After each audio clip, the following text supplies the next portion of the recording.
Hey viewers, welcome to another game of CasualProGamer. Today we're doing another StarCraft 2 match, I guess. It consists of 5 games. Between IMProtoss and the bottom right corner as, well, you guessed it, Protoss, and MillTVSTAFF as the Terran in the top left. So, as I said, 5 games. I will cast them all today and release them one a day for the next 5 days. So, well, the next 4 days, I guess, because today is day 1. And yeah, we'll see who wins. Yeah, I'm kind of sticking to 1 game a day because a lot of players only, or a lot of viewers only want to see 1 game a day, and that's fine by me.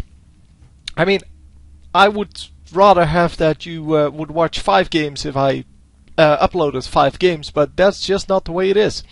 So maybe that'll change in the future, but I will need, well, at least like 150 hits on each video to make that worth it. And 150 hits is not a whole lot money-wise, by the way. It's about 15 cents. And yeah, so you can see that it still would not be worth it. But well, I am willing to do it then. But enough about that. Maybe in the future, when I get more StarCraft 2 viewers, then I will actually be releasing more games. But I am able to cast, well, a lot of these games. I mean, I can easily do like 5 a day. It's just that people don't watch them, and I don't want my games to go, well, with 5 views or something like that, because I have some very, very low view games when I release too many games. So anyway, hope you're going to enjoy this one. Obviously, I don't know what we're going to see yet, but for now it's just an orbital command, gateway, some probes, 1 marine coming up, and no wall-off. That's well, it's not, well, uncommon. It's actually very common to not see wall-off, because that wall-off is only there to protect you against rushes. And yeah, what's the Protoss going to rush? Probes? I don't know. So the gateway units take quite a long time to produce, and so do the well, the same thing goes for the marines. So a marine rush also not going to come in normally, although you can actually do a marine rush if you build 2 barracks like close to the base, like over here or something like that, or over here somewhere. Then you would actually, oh, here, that's the normal spot, I guess. You would actually be able to rush marines somewhat, but it's just, yeah, it's not very scary. As soon as you have that first stalker out and maybe a zealot, then you pretty much have whatever you need. So he's going to produce 1 stalker, not following up with a second stalker for now.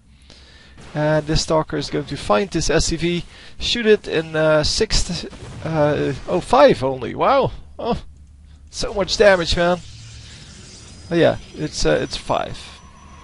Thought it was 6, but well, that used to be with the Dragoon.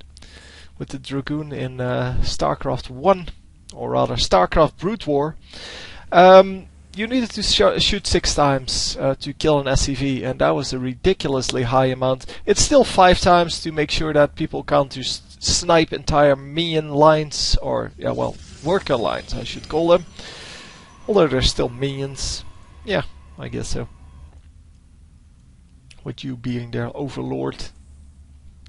Anyway, we're just waiting for something to happen here. They're kind of building up armies with about 8 marines here. Well, exactly 8 marines here. And there are indeed 8 marines out versus 1 stalker, 2 sentries. The sentries are there to wall off this this little ramp if someone comes in. Shouldn't be a problem. Probably nothing going to happen. So concussive shells being upgraded, which means that he is going for those marauders, and he is indeed building his first one now. Yeah, the marauders are very good against the stalkers, not so good against the zealots, but that's why they have concussive shells, to make them better against the zealots. And what is he going to build? Tac lab reactor. So 2 times for the Marauders and once for the Marines.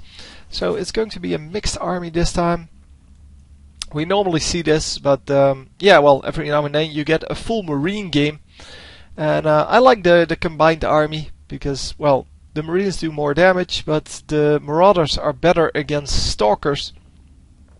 Also, the Marauders just, well, they kind of have this slow if you upgrade the concussive shells, and that makes that chasing is a lot better. Obviously not getting chased because, well, the time it takes to fire shots is more than the time you gain by getting a slow off. And here we go, three force fields, and that means 1 Marine is going to die. But the force fields are not going to be well, useful for the entire game. Photon cannon is coming up. Yeah, he will have to expend all of the energy on his sentries here, and now he has to be ready. So the first Immortal coming in, and look at that Zealot completely getting slowed. No way he was going to get in there, and it seems that he is backing off completely. That is, I mean, obviously he was backing off, but oh, he's regrouping with the rest of his army. Maybe he's going back in.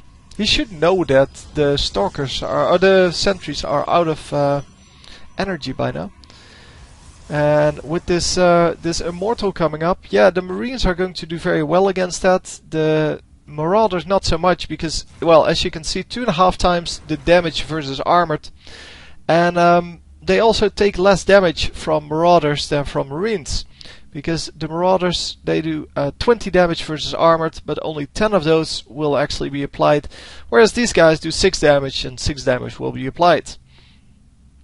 So Marines very good against this Immortal, but yeah, it's only 1, and the Immortal is of course very good against the Marauders, but yeah, it's not going to be too much of a problem. So dropping off, I'm not sure if yeah, he can see it. Wasn't really sure about that. Wow, all of the Marines get stimmed there, and they are going to do a little bit of damage, but not enough to actually make it worth it, because they're all stuck behind these force fields. And it is still enough though, because yeah, that combination of Marauders and Marines just wiped out the entire army, and that's it. Nothing else to say about that. So it's a really early victory for our blue player here. Sorry, our red player here. The blue player GG'd. And yeah, it's kind of the early expansion versus the aggressive, well, aggressive move. He had 5 barracks going up. So yeah, you can see how that worked out. Also 5 of these warp gates, but still couldn't produce it, couldn't make up for the army, and it was of course because this ramp was just too big. If he held up over here, 1 force field would have been enough, and there was would have been no way that the Terran player could have come in, because he would have been able to use this force field to block this off for like half an hour. And then, yeah, he would have to drop, and dropping on this main base is a lot harder than on this, this little ridge here. Well fought by the Protoss player, but yeah, he didn't make it. On to game 2!